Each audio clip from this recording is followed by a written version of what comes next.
I'm so proud to be a part of this production. I'm proud to be in it. I'm proud to be, I'm proud to be able to put my name. It's like in the biggest letters. I want my name in the biggest letters on this.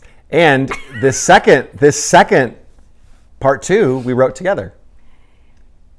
We wrote together. Okay. We wrote together. You're right. It's so much better because of your fingerprints on it. Yes. Yeah. What was so fun about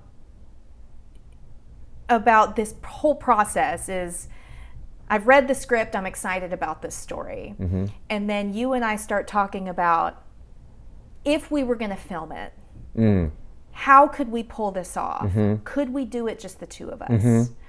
And do you remember when we set up a camera? Yes. On a tripod, thinking maybe we can film it just. We could do it just literally the two of us. Mm-hmm. We did a test shot. And there's a scene you wrote with Alex and Sarah. Mm-hmm. They've just had dinner at Sarah's house, Mm-hmm. and she has invited Alex as a guest. And they've put Wyatt to bed, and they're having this conversation about some events that had transpired the night prior, right? Yes. So this was our test scene. Yeah. We set up my little camera on my little tripod, and we set up some lights, and we're like, let's just see if we can do it. Yeah. And we did. We set up the whole scene, and I had recorded the footage onto an external monitor, right? And that had the settings. And all of the camera settings were burned onto the footage because I didn't understand that my camera couldn't put out a clean feed. We've come a long way, baby. Yep. We did all that work, and it was like, this is completely useless. But we realized doing that, it was going to take more than what we had at our disposal. Like, that was the learn in that, right? Is that, okay, this isn't going to work, just the two of us doing it. We need some folks. We don't have the gear to pull this off and give it the shot it deserves. Yeah. So I had recently worked with a small team, another production company called 1028 Films. And with Anthony. The DP on that project, Anthony. And Skip. We called them up, and we're like, we've got this script. Do you guys want to help us shoot it? And they were like, we're in. Whatever. We're just in. Edit again. Yeah, this is mine. The other one's the one. I can't be stopped. Filming every day.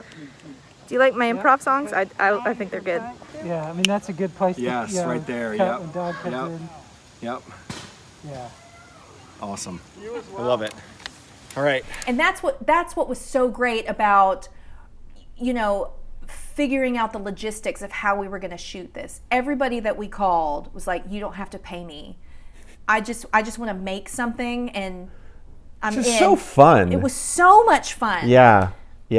It's so fun. And obviously, we look back on it, we're like, okay, our first run, there are things we would have done differently that we're now taking into part 2. Sure. That we're doing differently. But I mean, it was such a crash course in shooting narrative stuff, because I'd never shot anything narratively before. We'd done music videos and training videos and all sorts of stuff, but nothing narratively. It's a whole different ballgame. There's so many different pieces to think about. I mean, with a music video, most of the time you already have your cast. It's the artist that you're shooting, right? We had done this one video together where we had hired a little actress and some extras, but nobody's really speaking. You're just, pretend you're talking. And this is underneath is quite different.